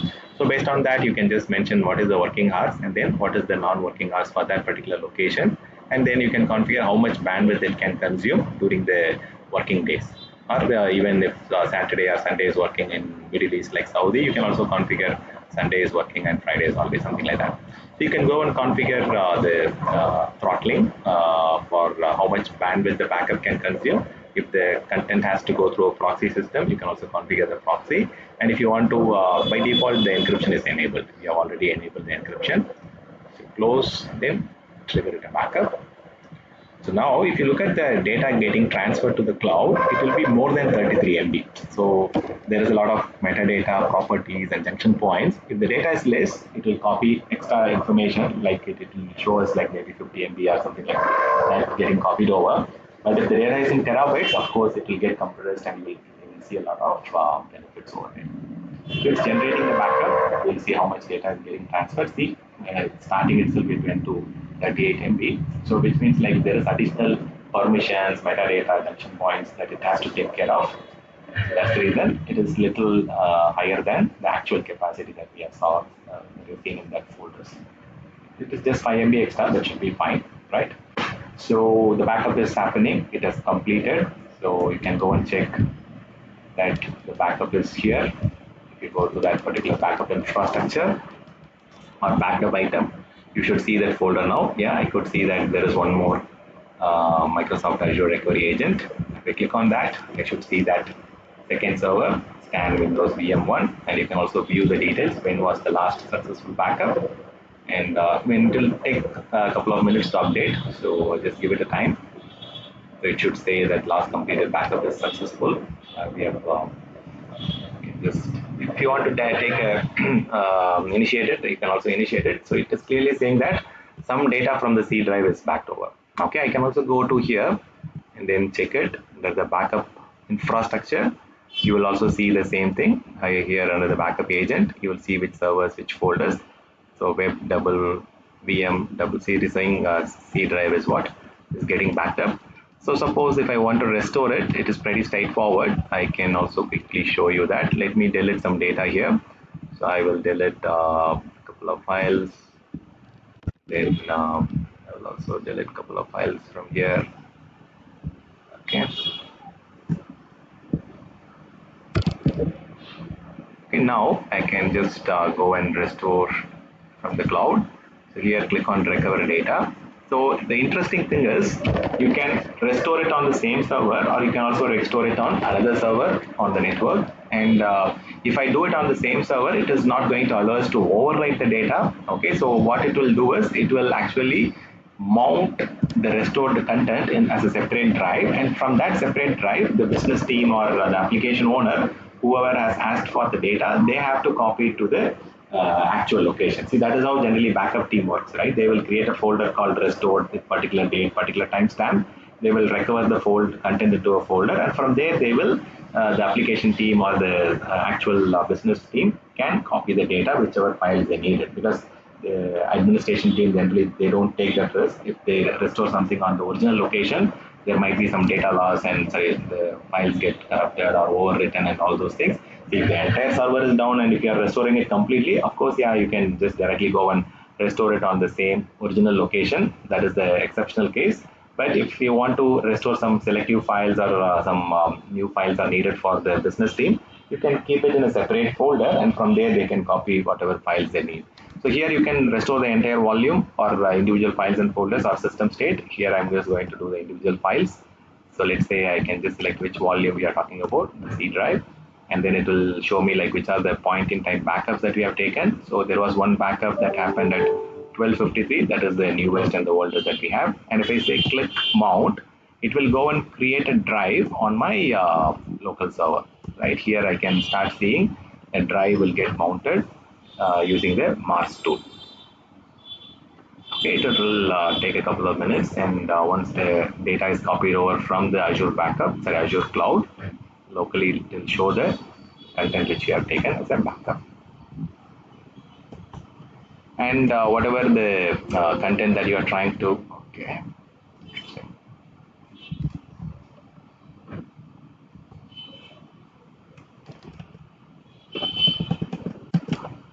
Hope I am audible still, right?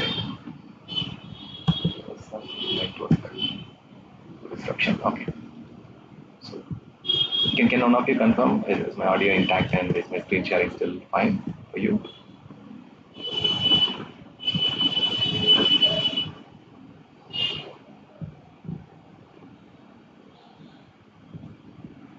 And Dinesh or Farhan.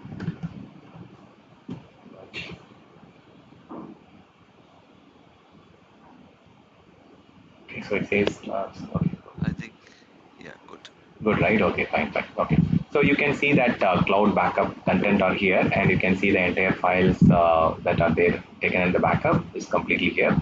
And let's say if I want to restore these files, I can just go and copy it, and then restore it to the original location where the files are now missing. Right? I can just go here and then C drive, then scan folder, then restore whatever the file which got deleted. Okay, so this way you can just copy, compare, and then restore the files whichever you want. And if you look at here, the recovery volume that has got mounted will be available for next set of hours. Maybe like it says 12:57 to 6:57, some kind of 7 hours, right? And then you can continue to extend for maximum of 7 days. For example, if the file that you're restoring is huge in capacity, like maybe 100 GB or 200 GB, the content of the time you take for recovery might be more. So you can go up to 7 days of extension. The ongoing file copy can go up to 7 days, and you can unmount if the complete restoration is done. So you can just go and check now. The recovered drive will be gone away. You can just go and check here. So that drive is no more. So if you unmount it, it will go away. If you want to mount it again, you can also go and check the recover data option. It is not restoration, it is in fact recovering option where you can have the recovery initiated, and it will show you the files that you want to take a backup, the restoration, and you can have it. Okay, so yeah, this is how most of the backup works here, and you can try out the different backups and options that are there. And I can also show you the Azure file share, which is also pretty much the same. I think we configured Azure file share. This one we configured, right? So it says initial backup is pending. So I can also go and trigger an instant backup now, and then I can store it until this is also showing me 1 month. I don't want to have it for 1 month. I will have it for a couple of days, and then say okay, and then trigger it. So now the file share, which is in my storage account, is getting backed up. I'm just triggering instant backup to show you how to do the restoration. While restoring, the file shares, the entire file share can be restored, or you can also go and do individual files also. It's not that you have to always restore the entire file share. Maybe you can also do a file level recovery. While taking the backup, it is a kind of file share level backup, but while restoration, you can also do a individual file level recovery also. So it will take a minute or two, and you can also go and check the schedule and all those things here. So there is a monitoring option. Under that, you can go and check what are the backup jobs that are currently running and completed. So you can see that there are a couple of backups and restoration that was done from here. You can also go and filter it. Okay, it is currently showing it. There is a backup that got completed in 4 seconds, which was very quick, right? So you can see the activity ID and the job details are here. I can just go and check it here. So it says backup triggered successfully, and then the backup is also complete for that particular file share and storage account. So now I can go and start the restoration. So go here, go to that file share, click on that file share, and then I can go and click on recovery. So it gives me two options: restore the entire share. If I restore the entire share, it will show me which storage account to, you can do it on the original location, or if I want to do it on another storage account also, I can go and restore it in another storage account. See, the source is this one, 0022. If I want to restore it here, I can also restore it. I can just go and say this particular location I am going to restore it, and it is going to create a folder with this particular name. I can just say span 25, 11, 2024 restore, and I can just create a separate folder and restore it. And you can also do it on the original location, and I can select the restore point from where I want to restore it. It is showing me the recovery point. So you can go and search for the date which the business team is asking us to restore. You can select it, select the recovery point and restore it. So now what will happen is it will go and create a folder, and it will actually restore that particular content inside that file share. Okay, it will be a separate folder. Even you can also do it on the original location. At times you have to do it, but most of the times you might have to create a separate folder and restore it so that the business team can go and copy the files whichever they need. Okay, so this is how you can play around with the backup options, and let me give you some more information theoretically so that you will be understanding what we have discussed so far. So from the on-premises to the cloud, there are two options you can take backup. So you can use the Microsoft Azure Recovery Services agent if it is a Windows server or Windows client, but if it is a non-Windows server or non-Windows client, then you have to use the Microsoft Azure Backup Server or the System Center DPM tool, the Data Protection Manager tool, or you can use your own favorite tool, Commvault or Veeam or whatever backup you want to. Okay, so Microsoft Azure Backup Server, it supports VMware, VM level agent, VMware, VM image level backup or Hyper-V backup, SharePoint, Exchange Mailbox, and a lot of different workload, even the physical server. We can take backup using the Microsoft Azure Backup Server, and yeah, these steps we have already seen. Okay, so the advantage of going with Microsoft Azure Backup as a service, you don't have separate backup server or media server. You can directly do it. But if you are going for Microsoft Azure Backup Server or SCDPM, you have to set up a separate server, like for the media management, for the backup management, backup catalog management. You have to have a separate server, and you need to take care of those servers, the licensing and high availability, and then you have to take care of the operating system patching and all those things, right? So there are many backup options available in the Azure Marketplace. If you want to use tools like Acronis or Seagate, or if you want to have separate backup for Office 365, there are many solutions that are available in the Microsoft Azure Marketplace. So you don't have to limit with just Mars or Maps or ACDPM. So these are all Azure Microsoft native tools. But if you want to go for some third-party Acronis or other tools of your choice, you can also go and choose it from the Azure Marketplace. Or else, if you want to have a server installed version, you can also go and install a server and then install the backup technology of your choice, and you can also have those backups configured.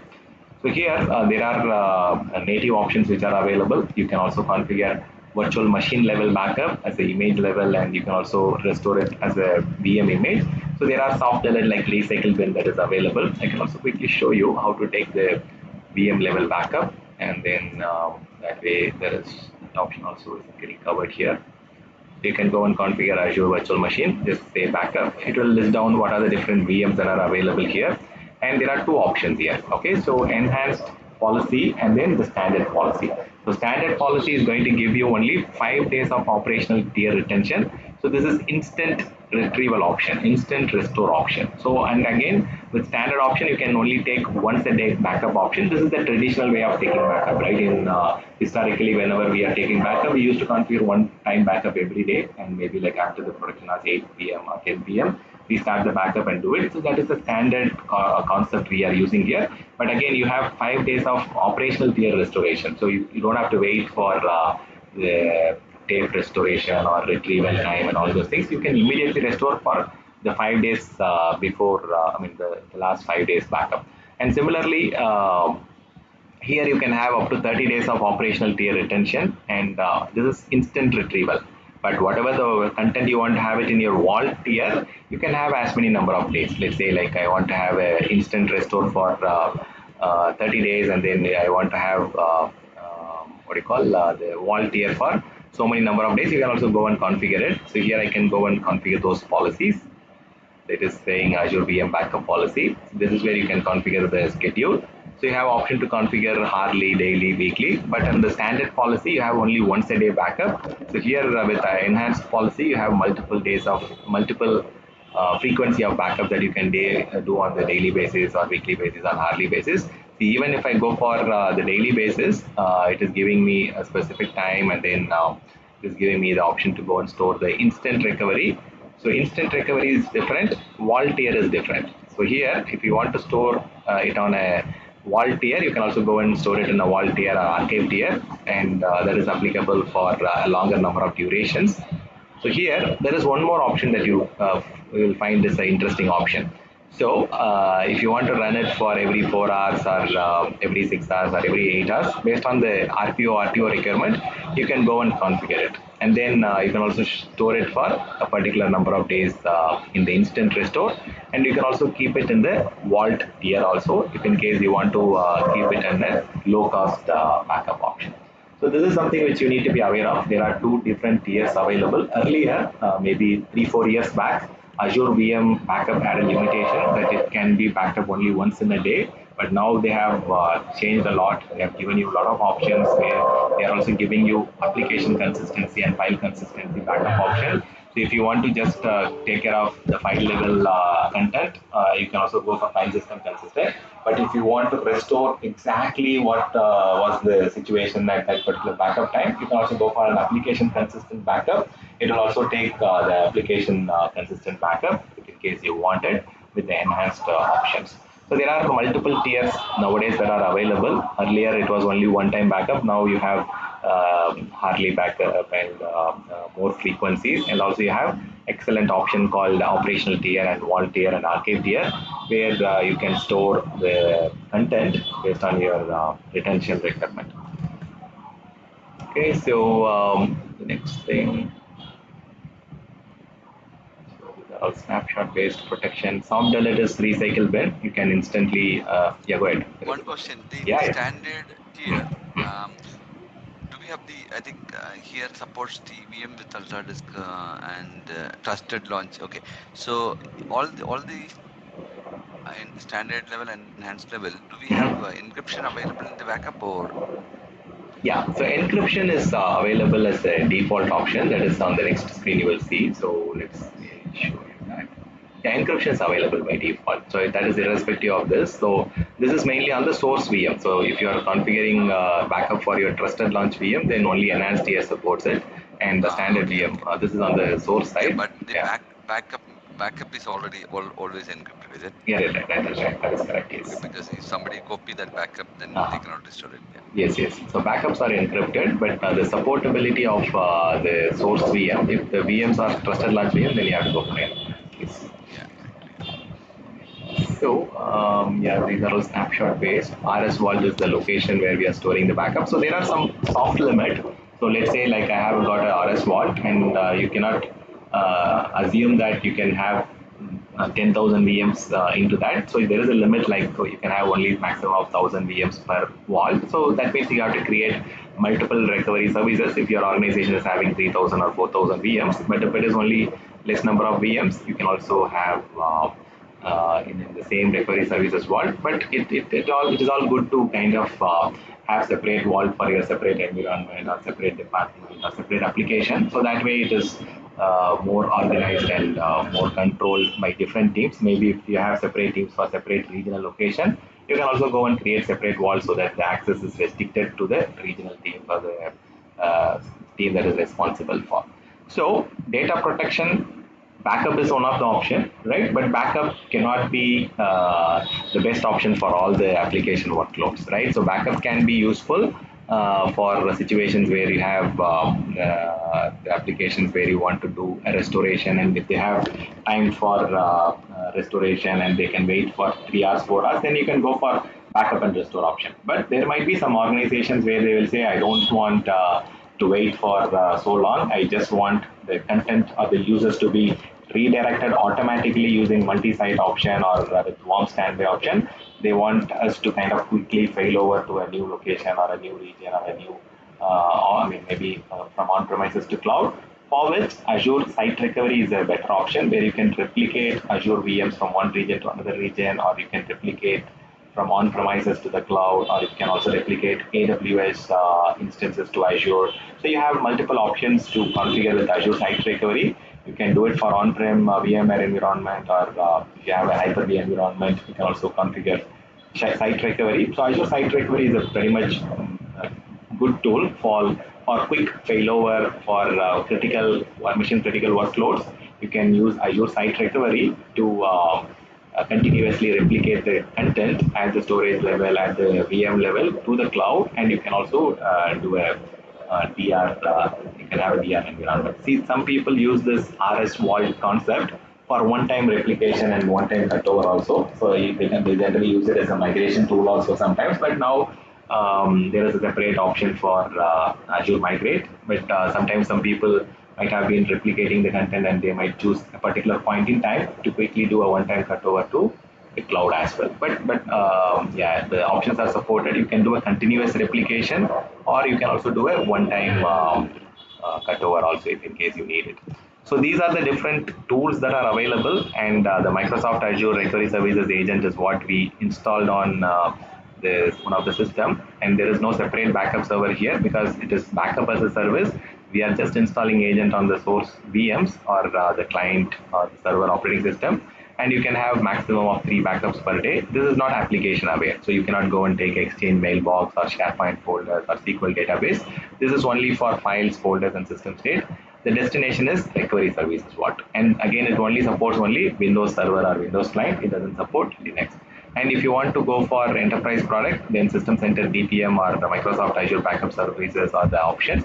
And within these two options, majority of the drawbacks in Mars are covered here. It supports Linux, it supports Hyper-V, it supports application aware workload like Exchange mailboxes, or you can go and do it. But only difference is System Center DPM can be used to configure backup to either cloud or as Vault, or you can also configure it for tape-based backup in your on-premises. If you have a tape library, then System Center DPM supports it. But here, Microsoft Azure Backup Server, it is a cloud designed backup tool. So all the backups that you are taking, it will go to RS Vault and it will be kept there. But it supports almost all the workload, except of Oracle. There is a lot of complication around it, but there is a workaround that Microsoft is trying to do. For now, if you want to take backup from Microsoft to Oracle, you can also take it from Microsoft to Oracle. And I mean, this is what we saw, right? Azure VM the backup, and Azure File Share we saw, and even you can take a backup of Azure databases if you want using the same tool. Yeah, backup frequency. There are different backup frequency and retention period. So you need to go and check which workloads you are taking backup. So Microsoft frequently they upgrade or enhance it. From exam point of view, you don't have to memorize anything. But as an architect, you need to convey what is the best recovery point objective or recovery time objective you can have for your workload, and what is the schedule, what is the retention. So all these things you have to capture in your design document. So you need to be aware of the differences between each and every backup. Okay. Yeah, I think pretty much this is what, I mean, as an administrator, you just go and do some hands-on practice across different workload, and that way you will get to understand what are the different options that you come across, and try to do some backups and try to do some restore. So that way it is easier for you to understand. So let me go to the console and check whether that other activity got completed. You can go here and go to the, see all the backups and restoration, everything will be available under the backup jobs only. Okay, so only for the replication DR, the restoration will be, means the recovery will be on the second thing. But for backups and restore, everything will be here only. See, you can see that the restoration activity is complete, and also you can see how much time it took, 33 seconds and all those things when it started and all those things. So there is not a big difference. See, we scheduled it for some specific time. It took only like 40 seconds difference and it started. And even the restoration is completely done. You can also go and check was there any exception or was there any skipped files here. So we selected 9 files and it got completed. And 18 MB is the overall content. Here is where you can come and check the status of each and every restoration, if there is something skipped or failed, if some customer is claiming that they don't see some certain files and stuff, you can come and double check what has happened on your restoration activity. Now I can go and check the file share and then see if the contents are available here, so that I can also check it.